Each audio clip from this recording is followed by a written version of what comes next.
marriage survive addiction, betrayal, and broken trust? Today's story offers hope. Well, welcome back in, everyone, to the Return to Heart podcast. We are thrilled you're here with us today. We have a special episode today. Actually, we're going to have 3 of them. But my dear friends, Greg and Stacey Oliver, all the way from Birmingham, 3 hours away, are here today. They own and, I guess, operate Awaken. It's a recovery ministry based down there in Birmingham, and we are thrilled to have both of you today. So this is great. It's so fun to be together. Finally, we podcasted together. A year or so almost 2 years ago. Oh. Yeah, we love hanging out. You were on episode 4 of our podcast. That's just about to hit 2 years next month, from at least the time we're recording this. And it's our most listened to episode. I'm sorry, say that again. It's our most listened to episode. Well, I have no idea how that's true, but I believe it. So that's great. It's been fun to do that. So we share, at least part of our work is dealing with people who have fallen into sexual addiction, sexual sin, pornography, and the whole gamut. So this is sadly, and I guess gladly for our work, a really common subject. And so there's all kinds of stuff out there. So we just wanted to sit down with you two as a couple and talk about, obviously, when that has hit a home or hit a relationship, it's a big deal. Yeah. It's devastating. So I just wanted to turn you two loose to let's just start the conversation around, tell maybe even part of your story about how that's affected you. Yeah. You want me to go first or you want to go first? You can go first. Well, coming in here, we were talking about this a little bit on the way up, just kind of speculating how the conversation might go. But we're sitting here on about 34 and a half years of marriage, not quite, about 34 years. And the first 17, there were a lot of things that were good and a lot of things that felt like, man, they should be better. Stacey didn't understand a lot of what was going on that was keeping them from being what they could be. A lot of it had to do with my secrets and lies and things that I was hiding, because I brought a sexual addiction into our marriage, thinking, as most people do, that getting married is going to be the remedy for unwanted sexual behavior. I mean, I think that's the most commonly believed falsehood about sexual addiction. Yeah, probably the second only to that is that it's actually about sex. I think you're right on both counts. Yeah, sex is the strategy that I adopted to try to get a need met. That was a good need, but that wasn't ever going to be the ultimate meeting of it. And so, we met in Bible college in 1989 in Birmingham. I had grown up in a very, very conservative church in Huntsville, Alabama, and Stacey will probably tell more about her growing up on the mission field. And so not a whole lot of exposure to knowing how to process the world around us, very much growing up in a bubble and unprepared for life and unprepared for marriage. And, I know we would say both of us had. I can speak to my strategies that I developed to try to make life work. And I just thought that as long as I have a partner and as long as I have a good sex life, then anything else that comes around, I'm going to be able to manage.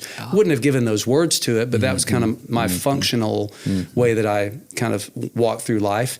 And I was preparing for full-time vocational ministry because I was training to be a worship pastor, which is something that I did for about 15 years. And there's a line in one of the Star Wars movies where Luke Skywalker says, that's wild. Every word in that sentence was wrong. It's like everything that I was thinking was the issue, the problem, and the solution was wrong. Yes. And so going into marriage, finishing up a degree in music and theology, and then getting into full-time ministry, it's like I was completely unprepared for the escalating stresses of life. And I know I'm kind of all over the place, but one of the things I have come to realize was the biggest contributors to what became my addiction, and then, a deepening addiction, was the inability to healthily process and manage stress. Yeah. The expectations and the image and the way I thought things were supposed to be. And whenever I didn't feel like I was measuring up, I would just run to the thing that would numb that out and make those feelings go away. Yeah. And as any addiction goes, the more you do it, the more you have to do it, because, you know, the tolerance and threshold rise, the law of diminishing returns kicks in, and, you know, what used to make me feel like my needs were being satisfied didn't do it anymore. Yes. And so over the years, those first 17 years of our marriage, one line after another just kept getting crossed. And things that I said, well, I know it's not good that I'm doing this, but at least I'm not doing this. Yeah. Well, now I was doing this. Yeah. Well, at least I'm not doing this. And then one after another, those boxes just got ticked off. And now I've stepped over so many lines and done so many things that my marriage will be destroyed, my family will be destroyed, my ministry will be over. So, of course, nobody can know. And that just was life until, you know, at the age of 38 and a half, God blew it up, and which felt pretty horrific and traumatic, but was the kindest thing he could have done in early 2009.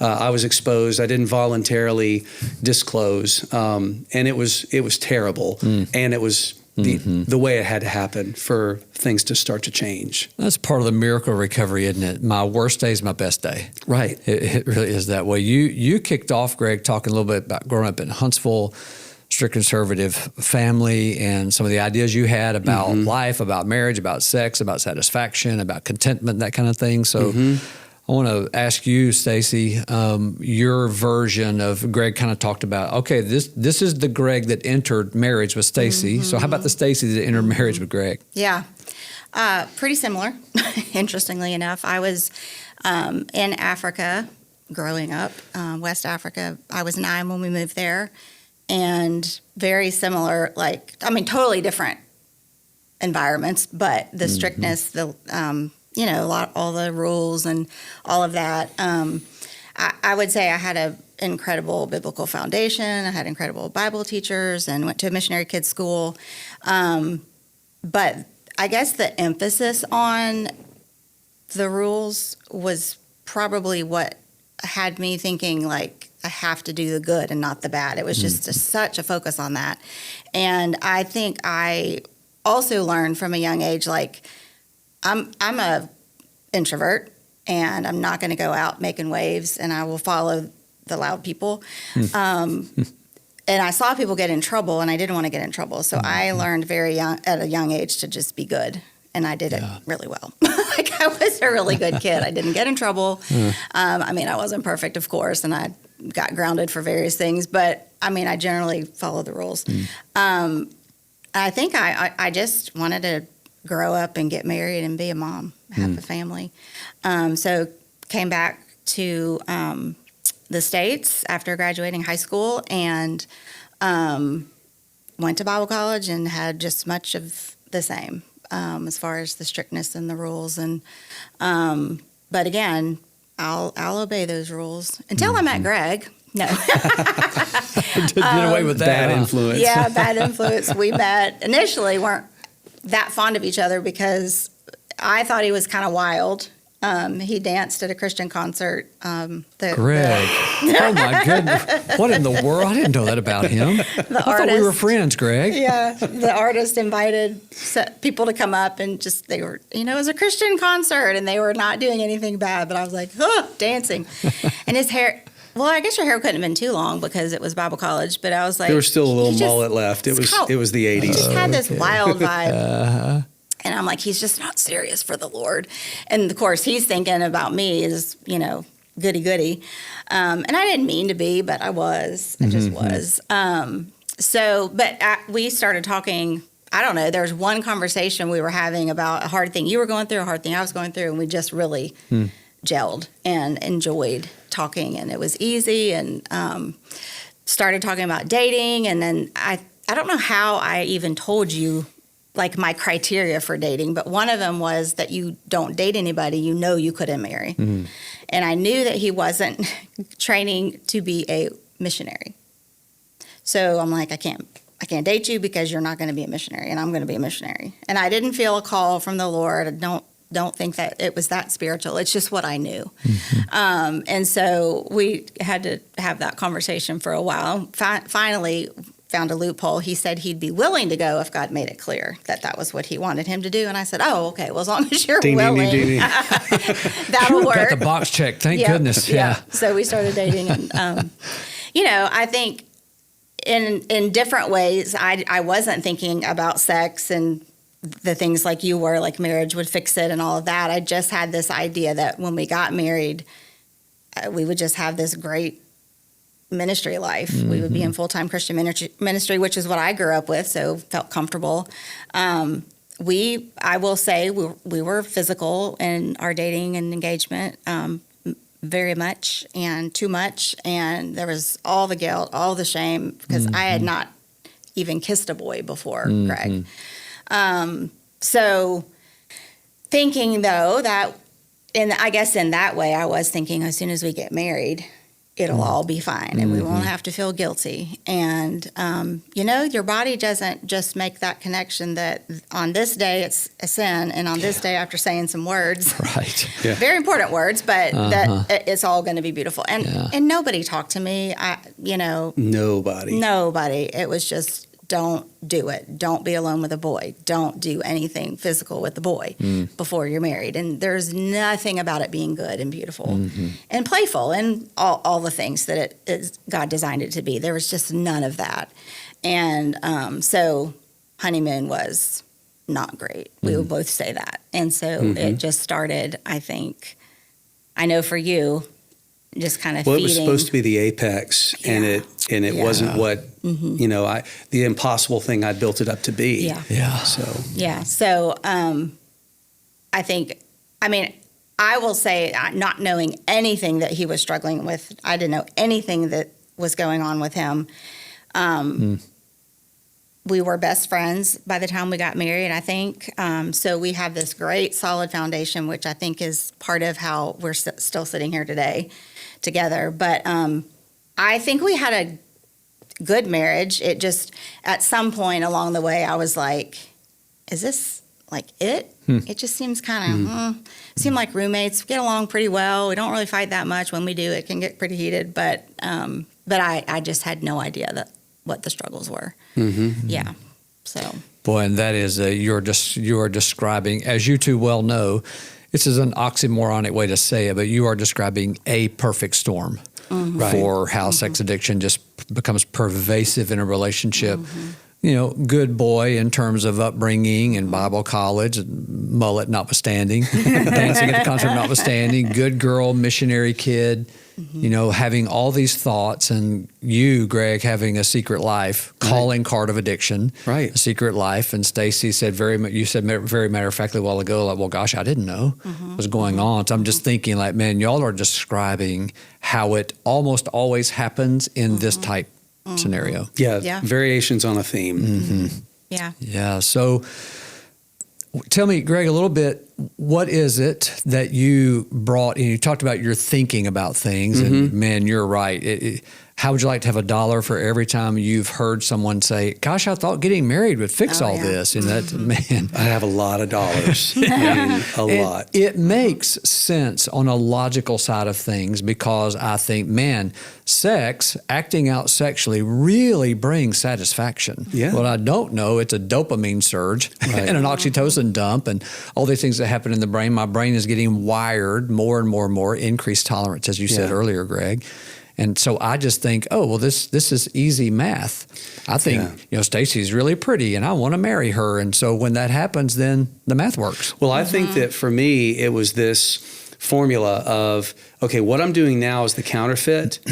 And so, it's giving me something, but what I need is the real thing. And what I thought was the real thing was sex with my wife. Yeah. But sex with my wife shifted over and became a better counterfeit. Yes. Because the real thing was actual intimacy and vulnerability and the connection that is supposed to lead to great, healthy, connected sex. But I had no framework for seeing that. Yes. And so I wasn't completely off. It's just that I had mislabeled the pieces of the puzzle, right? So I knew that going from a counterfeit to the real thing was what I wanted, but I had misidentified what the real thing was. Yeah.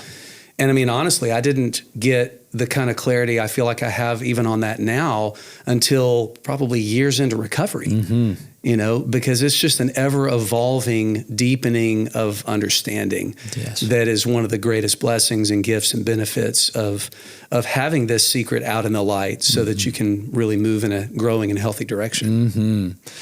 So you two we've talked so far about, here's the story, Stacey, you brought into this marriage, good girl, missionary kid. Greg, you brought in your version of that story. Good Christian boy, yeah. And a good Christian boy harboring a secret. Yep. With all this kind of logic that says, well, marrying her will all make sense. And so these two people are married. It's going, Stacey, you said a sad statement that's very common too, like, things were okay. You know, we're going along. Yeah.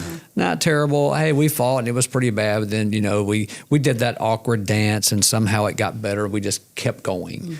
So what happened that on your worst and best day? Well, when that worst, best day rolled around, my acting out behavior had escalated to what we call crossing the flesh barrier several years prior. And, you know, porn wasn't doing it for me anymore. Fantasy wasn't doing it for me anymore. And so I'd had to escalate to anonymous sexual hookups with people I didn't even know. And there was an email that I actually sent to an acting out partner. And instead of from the dummy account that I had created, I sent it from my church email account. Which used my real name. I used a fake name when I acted out. And so it was like, holy, you know what, this is out of my control now. And I was a little bit of just que sera, like, okay, I'm either going to get caught or I'm not. And several days passed and nothing happened. And then just through a series of events, I came to understand that like information had been taken to the people I worked underneath at the church, and it was all about to come out. And so I immediately went into addict mode. How can I control this damage? How can I keep it from being just this earth destroying, you know, meteor? And so I decided, I did some simple math in my head, and to an addict brain, it made sense. I was going to admit to the minimum I thought I had to get the consequence, but not so much that it would devastate Stacey. And I mean, I'm like doing all of these calculations, and that lasted for about 6 days. Was trying to continue to keep a secret and just say, I'll go to therapy. I mean, I'll lose my job. I'll go to therapy. I'll privately apply the stuff that nobody needs to know about, you know, and it'll be fine, you know, control the damage. That's a knowing chuckle there, Stacey. Yeah, that sounds like a good plan. And a question that came up a lot during those 6 days was, you know, if God was going to reveal any of it, why would he not reveal all of it? Well, that statement was the question was first being asked by people who believed that I was being honest, that it was all out.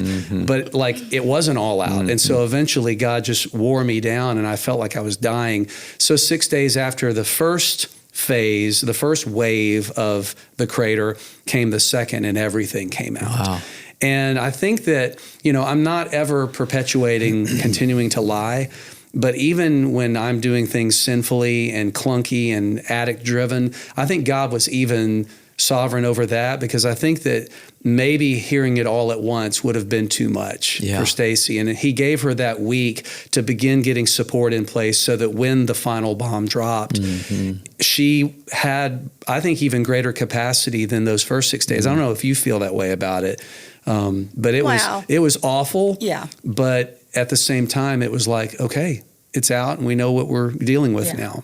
I wouldn't want to say that, like, yes, I agree with that in the sense that that's the way people should do it who are listening, because that's not the way to do it. But I do remember when the week later that everything was out, I told him, well, you really didn't say anything. It was a look, like, okay, because I was asking specific questions. And I said, you have already devastated me. We've lost everything in my brain. It was, you know, the job. And it's not going to be that much worse if you just admit this. We cannot move forward. We can't heal, something to that effect, if you're not telling the truth. So I knew everything was out. And I didn't feel, at least in that moment, like way worse. It was almost like, okay. Your fall apart came later. Yeah. And honestly, I did fall apart later and get her real mad.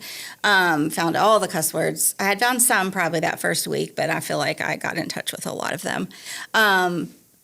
But our therapist, I called her. It was 10 o'clock at night, bless her heart. I called her because this was unfolding and asked her, like, what do we do next? So we, go see her, but had to get blood work done. And I'm like, that never crossed my mind, even when I had all the information. Or mine either. And then it just all hit. And it's like, my God, what have I done? Yeah, this is really, really bad. Yeah. So that felt honestly worse. Just that reality. Like, I don't know. That's what was in my brain. Like, I couldn't even form a sentence. Like, missionary kid, Bible college, full-time Christian ministry. We have 3 kids, 14, 10, and 7. I don't even know how we got here, But it was, people don't like it when I say this, I don't think. But, like, for me, too, I know I would never want my life to change and me to be healing in a different way because of this. But it was a turning point for me as well. Because I didn't have this secret addiction that I was hiding. But I told Greg over the years, like, I have so many friends at church, and I'm so lonely because I don't think I was just exhausting myself to do things for people so that they would like me. Yeah, being the good one, continuing that I had done my whole life, and I was kind of in a way miserable, but I didn't have words for it. I didn't know that that's what was happening, and so I think this just God. And like you said, it was a kindness and said, this isn't going to continue this way anymore. We're going to, do something here. So I had a moment, though, I think the day that it blew up, of just like, I was sitting by myself in an office, the pastors were talking to him, and I'm like, God, either everything I've learned from becoming a Christian at 5 years old is not true, because I never thought this would be the story that I would get. This is not what I think I heard growing up. Or somehow, some way, you have a plan. And I didn't know anything other than keep following Jesus. So I don't know what that was going to look like, but I was just like, okay, see what you have. And it was like, I say this all the time. I felt almost like a physical, like he put a blanket around me and was like, you're going to be okay. Wow. I didn't know if that meant we would be okay, but like, this has been my greatest fear since we met. Yeah. Is that he would do something. And he never carried himself in a way that would make me think that he would do this. It wasn't even that. It was just, I think, my insecurities and just all kinds of things. This was my biggest fear. And I'm sitting there, I'm like, it's happened. And somehow I'm still breathing. Right. And I still like him, but I'm real mad. Yeah, Stacey, I've said it before, and I've had people come back and say it to me. I've told people who are in your spot, really, Greg, in yours too, on D-Day, I've said, hey, I just want you to do one thing. Just breathe. Just take the next breath. And you just literally sat and said, hey, I just intuitively knew at this point, I'm just going to take the next breath. Yeah. Then the next one. That's so, you're just describing such trauma. So she's in one room breathing about all she can manage at the time. I'm in another room lying. Because this was still, yes. So pick up the story. What's happening in the other room, Greg? I mean, the other room is I am looking at 2 of the people that I worked with, that I reported to, and they are giving me every opportunity. They're saying, is there more? Like, this is the time. Let's just get it all out. And in my brain, I'm thinking, okay, if it's up and to the left, does that mean you're lying or telling the truth? Like, where do my eyes need to be? Like, full on self-protection. Wow. And like, I've committed to this path forward. I'm going to say no. Like, if this is what I had done and this is what they knew about, this was what I was going to admit to. And that was the plan. And I was sticking to the plan. And I don't think they believed me. But they couldn't prove anything differently. And so I'm like, I'm going to lose my job anyway. So let's just minimize the damage. Little side note, people who have struggled with an addiction are probably going to understand this. It's a little harder to understand if you haven't been directly touched by addiction. But all of the things I was doing, cheating on my wife, bringing this this relationship with pornography, masturbation into my marriage that escalated way beyond that. At no point did I not love my wife. Yeah. And at no point did I want to hurt my wife. Yeah. And really at no point did I believe in my heart that anything wrong with her was driving what I was doing. It was this compartmentalized thing. I was doing this horrible, painful, deceitful betrayal, and I didn't want her to know because of how much it would hurt her. It's insanity. We say addiction is insanity. I wasn't real gracious when he tried to explain that to me early on. I probably wasn't the one to explain it. Thank you, honey. That makes all the sense in the That makes world. a lot of Okay, we're good. Yeah. And so, after everything else came out, I was lying still. And a lot of relationships were broken because of what I had done. And then, there was some continuing brokenness subsequent to that because of decisions that some other people in the process made that came out of their broken trust of me. And it was very hurtful. And, I had served them up this steaming pile and they didn't know what to do with it because in 2009, almost no church knew what to do with sexual addiction, much less when one of your pastors is the one who has it. And so it was just a mess. But after that, in the midst of it, we were finding a lot of clarity because we got with a wonderful therapist who helped us understand that I wasn't a freak, that she didn't have some broken picker. There was a lot more, complex than that. But the main thing is there's hope. This all makes sense. Yeah. When you look at your backstory and the things the beliefs that developed out of that, all this makes sense. And there's so much hope in that. And so in the midst of our church life falling apart, and a lot of relationships going away, there were other relationships that God was bringing into our lives, mostly with people who had walked through the same thing that we were walking through. And so now there's this big unfolding piece called community. And it has been the greatest gift, really, that God has given us through all of this. Wow. I don't think that our marriage could be where it is now without our community. Yeah, man. And so, we found people who had walked through it who said, this is what it was like when it happened to me. I'm like, wow, you sound just as screwed up as I am, which is really strangely comforting. Yes. And I found a meeting that I could go to. There really weren't very many meetings for partners, but one kind of formed while we were walking through it. And then over the years, turned into what we're doing now. That's a very, truncated version of it. But us finding out that having people to walk alongside while we're having this discovery and this healing and this growing, it's absolutely irreplaceable. Yes. Yes, that's beautiful, guys. I want you to, if you would, both of you, as we kind of start wrapping up a little bit here, Greg, you said something so important, how addiction thrives in isolation and denial and avoidance and minimization, lying, and all the things we've talked about today. But you said the word hope. And so we often, clinically speaking, will line this up as there's the problem, there's the solution, and there's hope. And so if you two would, take as long as you would like, both of you, Greg and Stacey, what would you say to people listening? And sadly, and if couples are in this situation, I'm glad they're listening to this. And so for those couples out there who are somewhere along the continuum of where you two have been, maybe they're back in 2000, was it 2000, back in 2009, or maybe they're currently where you are. What would you want to share with couples who are walking where y'all have walked? Well, I recently, or I'm currently talking with several women. One specifically is a relapse situation, and one is just heard full disclosure. So much more than she had any idea. And I was asked, can he ever tell the truth?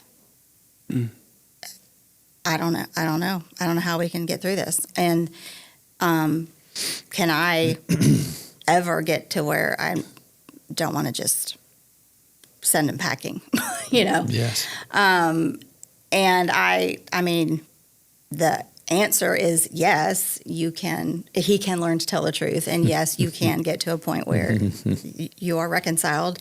But it takes two people committed to the process. We call it the P word in the partner side of the street. We don't like the process. It takes too long. We want to just be done, and we don't want to be triggered or all the stuff that comes with it. But I think, knowing that, you say it all the time, Greg, it took this many years to get to this place. Yeah. You are not going to crawl out of this in a couple months.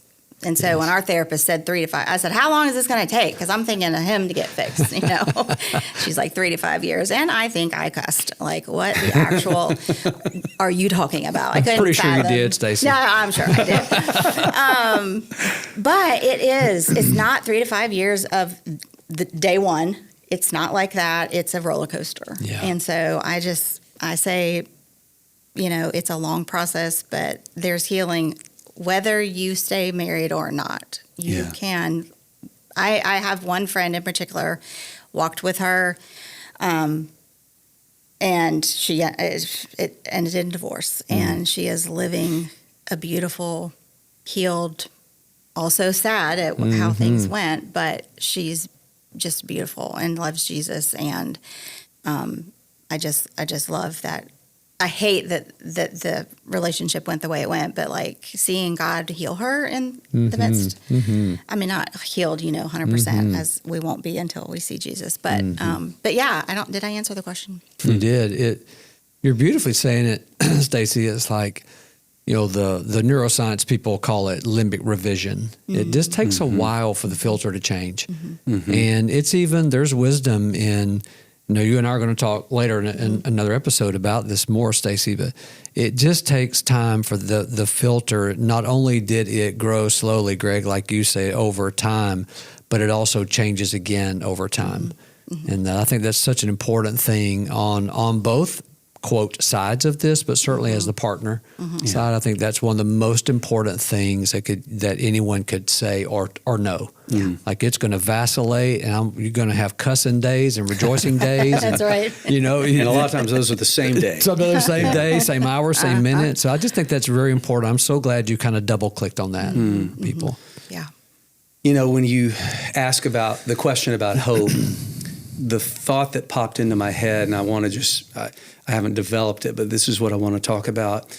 I think that for hope to be able to stay for a recovering person, it really can't be tied to a particular outcome. Yeah. Like, hope that my marriage will survive, well, that's contingent. Like, in that saying, if my marriage doesn't survive, then I'm done. Yeah. It's one thing to want your marriage to survive, to want it to become the marriage that you always knew it could be. And that is a beautiful desire. But if it's the only outcome in which I can be okay, then it can easily become an idol. And what I'm unintentionally communicating is that I don't believe that there's a power greater than myself who can restore me to sanity, and that I am willing to give, my will and my life over to his care, because I don't really trust him to be enough. Yeah. Now, that sounds harsh as I'm saying it. Don't intend for it to sound harsh, because of course we feel that way. You bet. We have been living, and I say we because I'm a recovering addict. We have been living in such a way for so long to where if it is to be, it's up to me. I live like an orphan, and I've got to meet my own needs. And I'll say that God can be trusted, but I don't function that way because I've learned how to I can't take the chance of waiting on what that would look like, because what if it's bad? And so the hope that even if I don't get the thing that I want, that I can be okay. Yeah. That it's better that this is out than before it was out.